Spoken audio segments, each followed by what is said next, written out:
Hi friends, welcome back to our channel. 4ാം ക്ലാസ്സിലെ പരിസര പഠനം 2017-18 വാർഷിക മൂല്യനിർണ്ണയത്തിൻ്റെ ചോദ്യപേപ്പറാണ് നമ്മൾ നോക്കാൻ പോകുന്നത്. അപ്പോൾ നമ്മൾ ഓരോ സബ്ജക്റ്റുകളായിട്ട് ഇങ്ങനെ അപ്ലോഡ് ചെയ്യുന്നുണ്ട്. അപ്പോൾ കാണാത്ത കൂട്ടുകാരുണ്ടെങ്കിൽ തീർച്ചയായിട്ടും പോയി കാണണം. അപ്പോൾ നമുക്ക് നേരെ ക്വസ്റ്റ്യൻ പേപ്പറിലേക്ക് കടക്കാം. എന്തൊക്കെ ക്വസ്റ്റ്യൻസ് ആണ് വന്നിട്ടുള്ളത് എന്ന് നോക്കാം. ഓക്കെ, അപ്പോൾ നിങ്ങൾക്ക് ഇവിടെ 6 പ്രവർത്തനങ്ങളാണ് ഉള്ളത്. ഓരോന്നും ഗ്രേഡിംഗ് അനുസരിച്ചിട്ടാണ്. ഇവിടെ കുട്ടിയുടെ പേര്, നിങ്ങളുടെ വിദ്യാലയത്തിൻ്റെ പേര്, ഡിവിഷന്, രക്ഷിതാവിൻ്റെ പേര്, അധ്യാപകൻ്റെ ഒപ്പ് എന്നെല്ലാം തന്നിട്ടുണ്ട്. എക്സാം എഴുതാനുള്ള സമയം 2 മണിക്കൂറാണ്.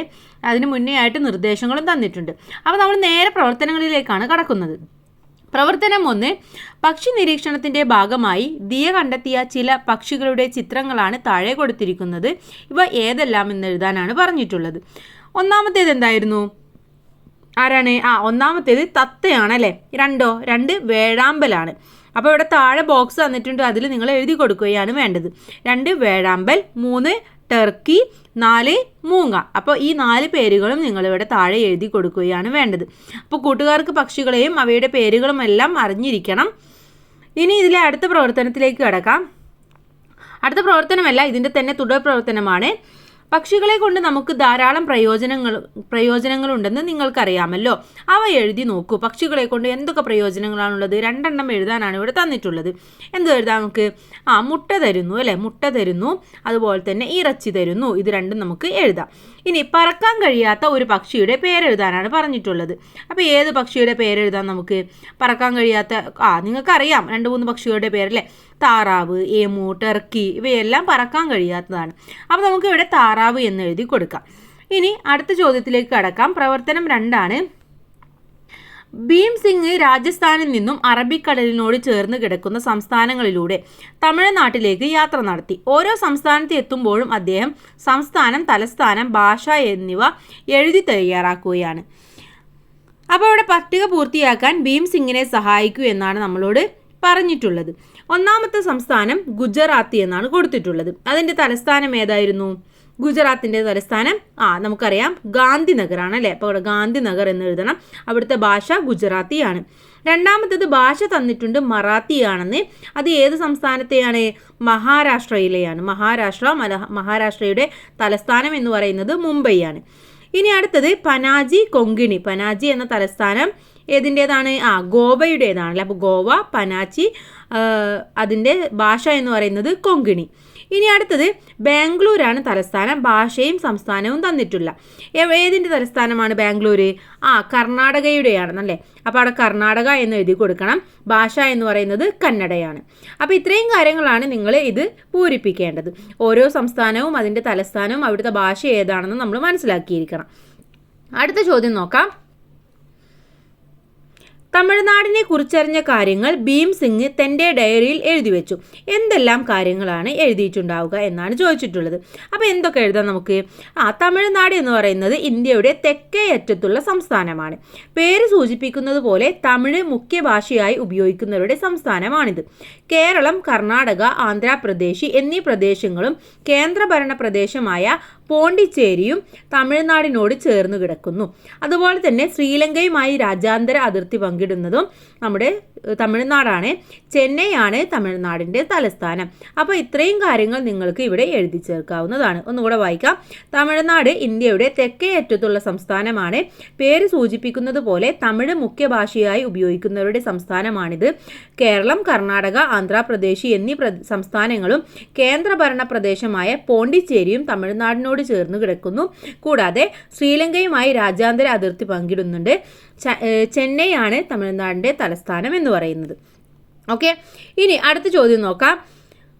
അടുത്ത ചോദ്യം, അവിടെ നിന്നും ഭീം സിംഗ് ഇന്ത്യയിലെ ഏറ്റവും വലിയ സംസ്ഥാനത്തേക്കാണ് പോയത്. ആ സംസ്ഥാനം ഏതാണെന്നാണ് ചോദിച്ചിട്ടുള്ളത്. അവിടെ നിന്ന് പോകാൻ സാധ്യതയുള്ള ഏറ്റവും അടുത്ത വലിയ സംസ്ഥാനം ഏതാണ്? രാജസ്ഥാനാണല്ലേ. രാജസ്ഥാനാണ് ഏറ്റവും വലിയ സംസ്ഥാനം എന്ന് പറയുന്നത്. അപ്പോൾ നമുക്കവിടെ രാജസ്ഥാൻ എന്ന് എഴുതി കൊടുക്കാം. ഇനി പ്രവർത്തനം 3 നോക്കാം. വായുവിൻ്റെ പ്രത്യേകത വ്യക്തമാക്കുന്നതിന് അനു ക്ലാസ് മുറിയിൽ ചെയ്ത പരീക്ഷണം നോക്കൂ. എന്താണ് പരീക്ഷണം? നിങ്ങൾ നോക്കൂ. ഒരു കമ്പിന്മേലെ 2 ബലൂൺ കെട്ടിയിട്ടുണ്ട് അല്ലേ. ബലൂണിന് ഓരോന്നിനും AB എന്ന പേരുകളും കൊടുത്തിട്ടുണ്ട്. ഇനി ഇതിൽ A ബലൂണ് മൊട്ടുസൂചി ഉപയോഗിച്ച് കുത്തിപ്പൊട്ടിക്കുന്നു എന്നാണ് പറഞ്ഞിട്ടുള്ളത്. A ബലൂണ് മുട്ടുസൂചി ഉപയോഗിച്ചിട്ട് കുത്തിപ്പൊട്ടിക്കുന്നു. എ നിങ്ങളുടെ നിരീക്ഷണം എന്തെന്ന് എന്നാണ് ചോദിച്ചിട്ടുള്ളത്. എന്താ ഉണ്ടാവുക? ബി ബലൂണ് താഴും. എ ബലൂണ് പൊട്ടിച്ചു കഴിഞ്ഞാൽ ഓട്ടോമാറ്റിക്കലി ബി ബലൂണിനാണ് വെയിറ്റ്, അപ്പോൾ ബി ബലൂണ് താഴുന്നു. ഇതാണ് നമ്മുടെ നിരീക്ഷണമായിട്ട് അവിടെ എഴുതേണ്ടത്. ഇനി അടുത്തത് നോക്കാം. വായുവിൻ്റെ ഏത് പ്രത്യേകതയാണ് ഇതിലൂടെ വ്യക്തമാക്കുന്നത്? എന്താണ്? ബി താഴുന്നതോടുകൂടി നമുക്ക് മനസ്സിലാകും വായുവിന് ഭാരമുണ്ട് എന്ന് നമുക്ക് മനസ്സിലാക്കാൻ സാധിക്കും. ഇനി വായുവിൻ്റെ മറ്റു പ്രത്യേകതകൾ കൂടി എഴുതി നോക്കൂ എന്നാണ് പറഞ്ഞിട്ടുള്ളത്. അപ്പോൾ നമുക്ക് എന്തെഴുതാം? വായുവിന് നിറമില്ല എന്ന് നമുക്ക് എഴുതാം. കൂടാതെ വായുവിന് മണമില്ല, വായുവിന് ആകൃതിയില്ല, അല്ലേ? വായുവിന് ഭാരമുണ്ട്, പക്ഷേ വായുവിന് നിറമില്ല, വായുവിന് മണമില്ല, വായുവിന് ആകൃതിയില്ല. ഇത് മൂന്നും നിങ്ങൾക്ക് അവിടെ എഴുതി ചേർക്കാം. ഇനി നേരെ നാലാമത്തെ പ്രവർത്തനം. ഉച്ചഭക്ഷണം പാകം ചെയ്യുന്നതിനിടെ വസ്ത്രത്തിന് തീ പിടിച്ച് പൊള്ളലേറ്റ പാചകക്കാരിയെ കുട്ടികൾ രക്ഷിച്ചു എന്നാണ് പറഞ്ഞിട്ടുള്ളത്. നാദിയയുടെ വിദ്യാലയത്തിലാണ് ഈ അപകടം നടന്നത്. ഇതിനെ തുടർന്ന് സ്കൂൾ ഹെൽത്ത് ക്ലബിൻ്റെ ആഭിമുഖ്യത്തിൽ ഒരു ബോധവൽക്കരണ ക്ലാസ് സംഘടിപ്പിക്കാൻ തീരുമാനിച്ചു. അപകടങ്ങൾ നടന്നാൽ നൽകേണ്ട പ്രഥമ ശുശ്രൂഷകളെക്കുറിച്ച് ചാർട്ടുകൾ തയ്യാറാക്കുകയാണ് നാദിയ. അവളെ സഹായിക്കാമോ എന്നാണ് ചോദിച്ചിട്ടുള്ളത്. അപ്പോൾ നമുക്ക് മുറിവ് പറ്റിയാൽ എന്താണ്? നമുക്ക് എന്തെഴുതി കൊടുക്കാം? മുറിവ് പറ്റിയാൽ രക്തം വാർന്നു പോകാതിരിക്കാൻ മുറിവേറ്റ ഭാഗം വൃത്തിയുള്ള തുണി ഉപയോഗിച്ച് അമർത്തി പിടിക്കണം. അതുപോലെ തന്നെ മുറിവിൽ കട്ട പിടിച്ച രക്തം നീക്കം ചെയ്യരുത്.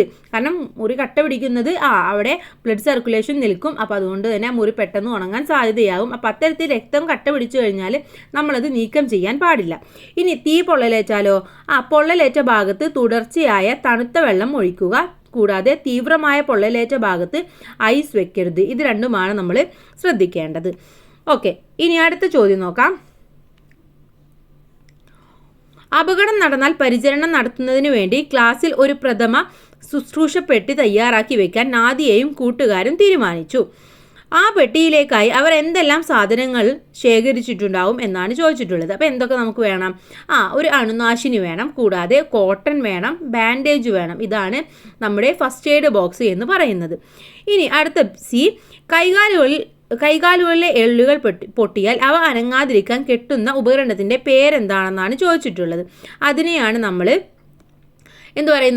സ്പ്ലിൻറ്റ് എന്ന് പറയുന്നത്. ഇനി പ്രവർത്തനം 5ലേക്ക് കടക്കാം. തേജയും കൂട്ടുകാരും പ്രഥമാരോഗ്യ കേന്ദ്രത്തിൽ നിന്നും ലഭിക്കുന്ന സേവനങ്ങളെക്കുറിച്ചറിയാൻ പനങ്ങോട് പഞ്ചായത്തിലെ പ്രഥമാരോഗ്യ കേന്ദ്രം സന്ദർശിച്ചു. അതിൻ്റെ മുൻവശത്ത് സ്ഥാപിച്ച ബോർഡ് അവരുടെ ശ്രദ്ധയിൽപ്പെട്ടു. പനങ്ങോട് ഗ്രാമപഞ്ചായത്ത് പ്രാഥമികാരോഗ്യ കേന്ദ്രം ലഭ്യമാക്കുന്ന സേവനങ്ങൾ: പ്രതിരോധ കുത്തിവെപ്പുകൾ, അമ്മയുടെയും കുഞ്ഞിൻ്റെയും ആരോഗ്യ സംരക്ഷണം, പ്രാഥമിക ചികിത്സാ സൗകര്യം, പകർച്ചവ്യാധി നിവാരണ പ്രവർത്തനങ്ങൾ. ഇത്രയുമാണ് ആ പഞ്ചായത്തിലെ ഈ ഒരു ഹോസ്പിറ്റൽ അല്ലെങ്കിൽ പ്രാഥമികാരോഗ്യ കേന്ദ്രം നൽകുന്ന കാര്യങ്ങൾ എന്ന് പറയുന്നത്. ഇനി താഴെ നിങ്ങളുടെ പ്രദേശത്തെ 2 പൊതുസ്ഥാപനങ്ങളുടെ പേരെഴുതാനാണ് പറഞ്ഞിട്ടുള്ളത്. പൊതുസ്ഥാപനങ്ങളാണ്. പ്രാഥമികാരോഗ്യ കേന്ദ്രം എന്ന് പറയുന്നത് ഒരു പൊതുസ്ഥാപനമാണ്. അതുപോലെ അടുത്തൊരു പൊതുസ്ഥാപനം എന്ന് പറയുന്നതാണ് പോസ്റ്റ് ഓഫീസ്, പഞ്ചായത്ത്. ഇതൊക്കെ നമുക്ക് പൊതുസ്ഥാപനമാണെന്ന് പറയാം. അപ്പോൾ എന്താണ് പൊതുസ്ഥാപനം എന്നും കൂട്ടുകാർക്ക് അറിയാവുന്നതല്ലേ? ഓക്കെ, ഇനി അടുത്ത പ്രവർത്തനം നോക്കാം. ഇവയിൽ ഒരു പൊതുസ്ഥാപനത്തിൻ്റെ സേവനങ്ങൾ വ്യക്തമാക്കുന്ന പ്രദർശന ബോർഡ് തയ്യാറാക്കുക എന്നാണ് പറഞ്ഞിട്ടുള്ളത്. അപ്പോൾ അത്തരത്തിൽ നിങ്ങൾ ഒരുപാട് പോയിട്ടുണ്ടാവില്ല, പഞ്ചായത്തിലാണെങ്കിലും അതുപോലെ തന്നെ ഗവൺമെൻറ് ഹോസ്പിറ്റലുകളിലാണെങ്കിലും തപാൽ ഓഫീസിലാണെങ്കിലും ഒക്കെ പോയിട്ടുണ്ടാവും. അപ്പോൾ അവിടെയൊക്കെ കണ്ടിട്ടുള്ള ഒരു പ്രദർശന ബോർഡ് നിങ്ങളൊന്ന് തയ്യാറാക്കി നോക്കണം. ഓക്കെ, ഇനി സി, നിങ്ങൾ താമസിക്കുന്ന പ്രദേശം ഏത് തദ്ദേശ സ്വയംഭരണ സ്ഥാപനത്തിൽ ഉൾപ്പെട്ടതാണ്? ഏതിലാണ്? നമ്മൾ താമസിക്കുന്നത് പഞ്ചായത്തിലാണ്. അപ്പോൾ അവിടെ പഞ്ചായത്ത് എന്ന് എഴുതി കൊടുക്കണം. പ്രവർത്തനം 6, അലനും മുത്തശ്ശിയും വിദേശത്തുള്ള അച്ഛനുമായി ഫോണിൽ കണ്ട് സംസാരിക്കുകയായിരുന്നു. മുത്തശ്ശിക്ക് അത്ഭുതം. തൻ്റെ കുട്ടിക്കാലത്തെ അനുഭവങ്ങൾ അവർ അലനുമായി പങ്കുവച്ചു. മുത്തശ്ശിയുടെയും തൻ്റെയും അനുഭവങ്ങൾ ചേർത്ത് അലൻ ക്ലാസ്സിലേക്ക് ഒരു ഫ്ലോ ചാർട്ട് തയ്യാറാക്കുകയാണ്. പൂർത്തിയാക്കാൻ സഹായിക്കുക എന്നാണ് പറഞ്ഞിട്ടുള്ളത്. അപ്പോൾ ആശയ കൈമാറ്റത്തിൻ്റെ വളർച്ച എന്നാണ് നമ്മുടെ ഈ ടോപ്പിക്കിൻ്റെ വിഷയം എന്ന് പറയുന്നത്. അപ്പോൾ നമുക്കതിൽ എന്തെഴുതാം? ഇവിടെ ഒരു ഭാഗത്ത് അലൻ്റെയും ഒരു ഭാഗത്ത് മുത്തശ്ശിയുടെയുമാണ്. അപ്പോൾ വ്യക്തിയിലേക്ക് എന്ന് പറയുന്നുണ്ട്. അപ്പോൾ അത് മുത്തശ്ശിയുടെ കാലഘട്ടത്തിലാണെങ്കിലോ വ്യക്തിയിലേക്ക് പറ്റുമോ? ഇല്ല, ആദ്യം നമ്മൾ സമൂഹത്തിലേക്കാണ്. അപ്പോൾ അവിടെ സമൂഹത്തിലേക്ക് എന്ന് എഴുതി കൊടുക്കണം.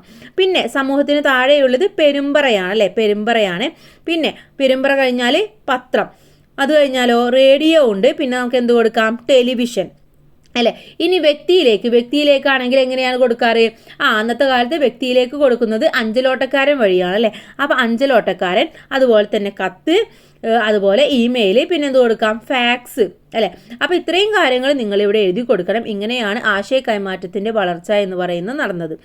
ഇനി ഇതിലെ ബി ചോദ്യം, ലോകത്തിലെ എല്ലാ ഭാഗങ്ങളിലുമുള്ള കമ്പ്യൂട്ടറുകളെ പരസ്പരം ബന്ധിപ്പിച്ച് വിവരങ്ങൾ കൈമാറുന്ന സംവിധാനം, ആ സംവിധാനത്തിന് പറയുന്ന പേരെന്താണെന്നാണ് ചോദിച്ചിട്ടുള്ളത്. എന്താണ് നമ്മൾ ആ സംവിധാനത്തിന് പറയുന്ന പേര്?